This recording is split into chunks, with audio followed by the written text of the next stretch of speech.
It all started the day I moved into what I thought would be a peaceful neighborhood. The lake view was perfect, the cabin was quiet, and I was finally ready to enjoy some well-earned downtime. But what I didn't expect was the self-proclaimed HOA President Karen. She wasn't elected. She wasn't even officially part of any board. But that didn't stop her from inserting herself into everyone's business, especially mine. It started small passive-aggressive notes about my driveway. Her glaring at my porch lights, even whispering behind my back at the mailbox cluster. I brushed it off, till one day I noticed something strange. My mail wasn't showing up. First, I thought maybe it was just late. Then, I caught her red-handed, digging through my mailbox and tossing what she didn't like straight into the trash behind her fence.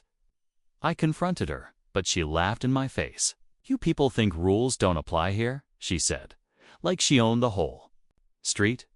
What she didn't realize was that tampering with mail isn't just it's a federal crime.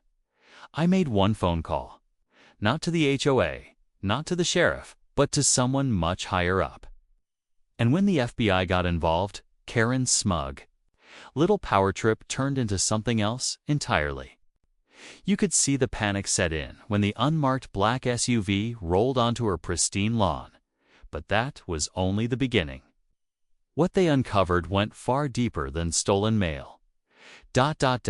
Karen had always acted like she ran the neighborhood. But nobody really challenged her. Most folks just avoided her or played along to keep the peace. I wasn't like that.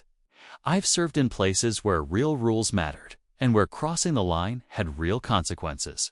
So when I found my credit card statement ripped up behind her fence mixed with my veteran health paperwork, that's when I knew this wasn't just some nosy neighbor drama.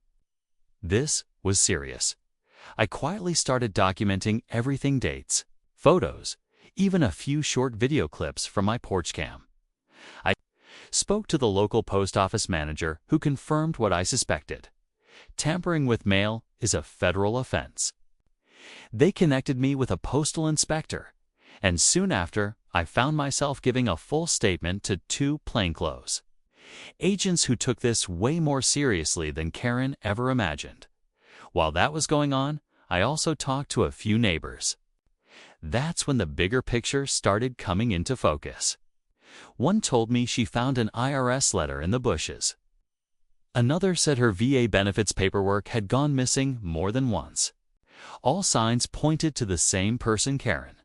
She'd built a web of control using intimidation, gossip, and now federal mail. Still, none of us knew why. What could she possibly gain from going through people's private information? Was it power, blackmail, or something darker? The agents didn't say much, but their faces said enough. Something wasn't adding up. As the agents started digging deeper, the mood in the neighborhood shifted. People who had once been too scared to speak up were suddenly talking in hushed tones by mailboxes and at the local coffee shop. Turns out, Karen's obsession with control ran deeper than just mail theft. Several neighbors revealed she demanded copies of rental agreements, questioned guests staying overnight, and even threatened to fine people over lawn decor, despite there being no official HOA in place. One guy, Mike, said she showed up at his house with a clipboard demanding to inspect his backyard shed. He thought it was weird, but didn't want trouble. The more I heard, the clearer it became. Karen wasn't just being nosy, she was collecting information. But for what? That's where things started to get strange. One of the agents pulled me aside after another meeting and asked if I had noticed any missing checks or unexpected accounts opened in my name. That's when it hit me: this wasn't just mail tampering. This was identity theft. Another neighbor, Susan, came forward with a story that nearly knocked the air out of the room. She said she'd received a late notice on a loan she never took out. When she investigated, the address used matched Karen's. But it didn't stop there. A few of us compared notes and noticed the same patterns: missing mail, fake accounts. and weird charges showing up on credit reports. Karen had been playing a long game, and the stakes were a lot higher than anyone realized. The neighborhood was buzzing, but no one dared confront Karen directly. She still strutted around like nothing was happening, watering her lawn, peeking over fences, and pretending she wasn't under investigation. But you could tell the pressure was building. The unmarked cars parked at odd hours, the agents knocking quietly on doors, the whispered conversations that stopped the second she walked by. People were scared, but more than that, they were angry. She had crossed lines that no neighbor should ever cross. Meanwhile, the agents continued collecting evidence. They asked for any suspicious mail, old security footage, or unexplained transactions. One neighbor found a hidden folder in her mailbox with photocopies of bank documents that didn't belong to her. Another discovered a burner phone Karen must have dropped while snooping through recycling bins. The pieces were falling into place, but no one knew exactly what they were building toward. What was Karen's endgame? One evening, just as the sun dipped behind the trees, two black SUVs rolled into the neighborhood again. This time, they didn't go door to door. They pulled straight into Karen's driveway. She was outside, trimming her hedges like nothing was wrong. When she saw them, she froze. Her expression didn't show confusion, showed recognition. That's when it all clicked. She wasn't just some nosy neighbor with a control issue. She knew exactly what she was doing. And by the look on her face, she knew they had finally caught up with her. But what the agents found next, no one saw coming. The moment those agents stepped out of the SUV, Karen's entire body language shifted. She dropped her hedge clippers, took one slow step back, and then tried to walk inside like nothing was wrong. But they were already at her porch. One of them handed her a thick folder. Her hands trembled as she glanced through the pages, and suddenly, her face turned pale. It wasn't just about stolen mail or identity theft anymore. That's when the second twist hit. One of the agents called me later that evening, letting me know what they'd uncovered inside Karen's home. Tucked away in her basement, behind a locked cabinet, they found an entire stash of personal documents, not just from our neighborhood, but from people in surrounding towns too. Social security numbers, medical records, banking info, dozens of files, all neatly labeled. She hadn't just targeted us. This had been going on for years. But the wildest part?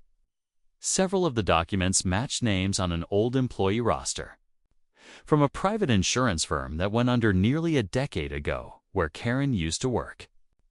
That's how she'd learned how to manipulate information quietly, under the radar. What we thought was just a nosy HOA Karen had actually been a disgruntled former insider who'd built an entire second life using data she was never supposed to have. The FBI was now treating the case as part of a larger fraud ring. Our quiet suburban lake community had just become ground zero for a federal investigation, one none of us ever saw coming. Within 48 hours, everything escalated. Karen was arrested on multiple counts: mail theft, identity fraud, and conspiracy to commit financial crimes. News vans showed up at the entrance of our quiet neighborhood, and suddenly we were the top story on every local channel. It felt surreal watching her, the same woman who once handed out citations for having a mailbox 1 inch too low, being led out of her home in handcuffs. Neighbors gathered near the lake, exchanging looks of disbelief and relief. The FBI confirmed they had traced several fraudulent accounts back to Karen. Turns out, she'd been intercepting critical documents from mailboxes, manipulating credit lines, and even applying for small business grants under fake names, some of which belonged to people who lived just a few houses down. The best part? Final nail came from an unexpected place: an old neighbor who had moved away years ago. He'd kept records of strange charges and misdirected mail, and when he heard about the investigation, he handed over a journal of detailed notes and copies of everything he'd saved. That journal filled in the missing timeline the agents needed. But just when we thought it was over, a twist came out of left field. Karen wasn't acting alone. One of the HOA board members had been quietly helping her, funneling information in exchange for a cut of the stolen money. The FBI swooped back in, and within days, 2 more arrests were made. What started with missing mail turned out to be a tangled web of betrayal right in our backyard. In the weeks that followed, the neighborhood finally began to breathe again.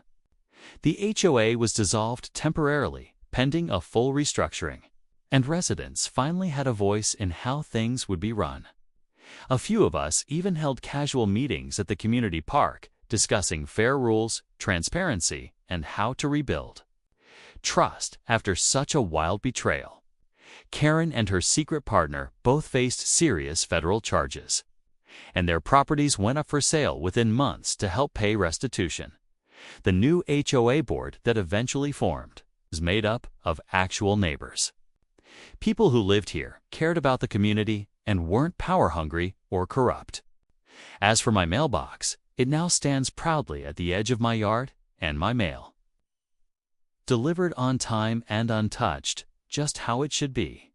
I also installed a motion-activated camera, not out of fear, but just as a reminder that we're all responsible for protecting our space and each other.